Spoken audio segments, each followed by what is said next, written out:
The Western Cattle Trail is the last of the cattle trails to come north out of Texas.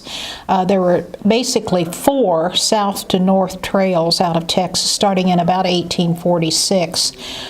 Texas received its statehood in 1846, and after that, many cattlemen in Texas decided that they wanted to try to sell the commodity they had, which was longhorns, and they had so very, very many of them. And so they started trying to find a market for those cattle. And the first one was the Shawnee Trail system, which consisted of about 3 or 4 branches throughout the years. It continued on after the Civil War.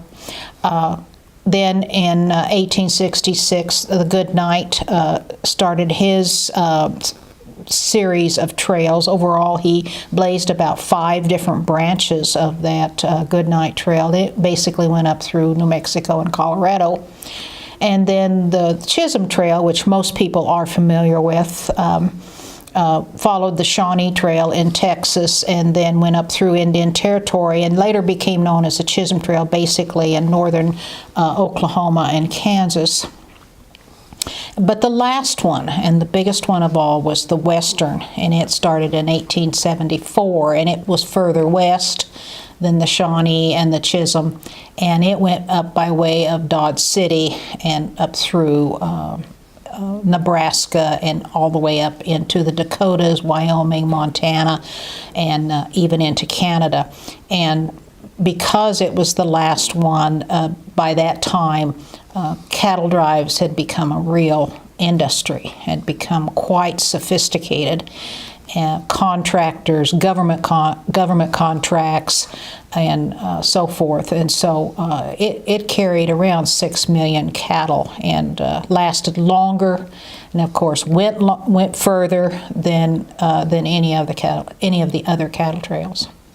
When they first started sending cattle up, they were small herds because the cowboy had to carry his own. He had to carry his own pots and pans. He had to carry his own bedding, everything on the horse. So the herds to begin with were smaller herds, 300 to 500.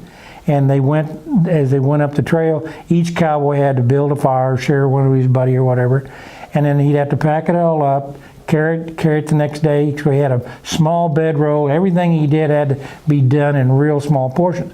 Well, then in 1868, Goodnight came out with the chuck wagon, and that changed the whole industry. From then on, they started refining it. It was a huge thing in the cattle driving period because now they could hire cowboys to do what they were hired to do.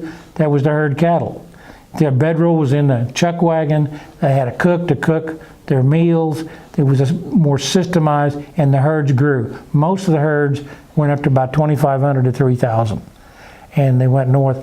But it just, as Margret said, they had contractors who went around Texas. In the beginning, each ranch did their own thing. But then as they got money and got going again, they hired contractors to take the cattle up the trail because the rancher himself then could do what he wanted to do, take care of his ranch.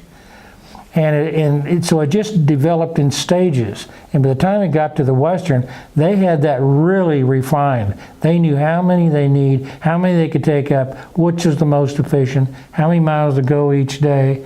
And it too changed. The Western Cattle Trail was different in another way.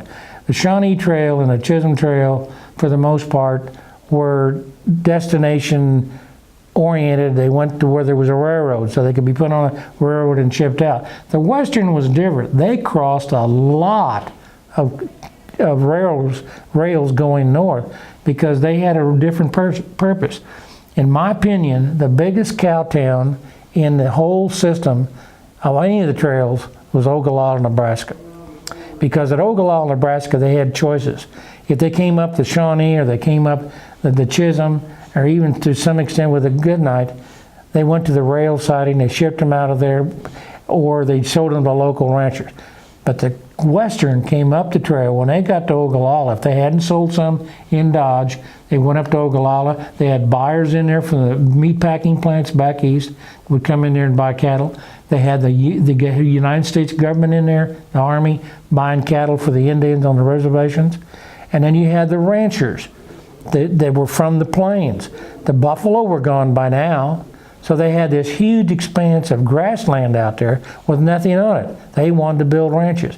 So they would come in and buy cattle destinated for delivery at their ranch. And we thought it was a real distinct piece of American history, because this is how Texas came out of their doldrums. When they got back from the Civil War, they didn't have anything. They had Confederate money and cattle everywhere. There was about 5 cows for every person in Texas.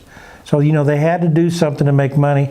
Well, the only thing they really knew a lot about was cattle, because the cotton industry was gone. Slavery was over with. They had to do something to get money. So that's why they started driving the cattle north. And the Western is a premium cattle trail, because they had perfected the drives.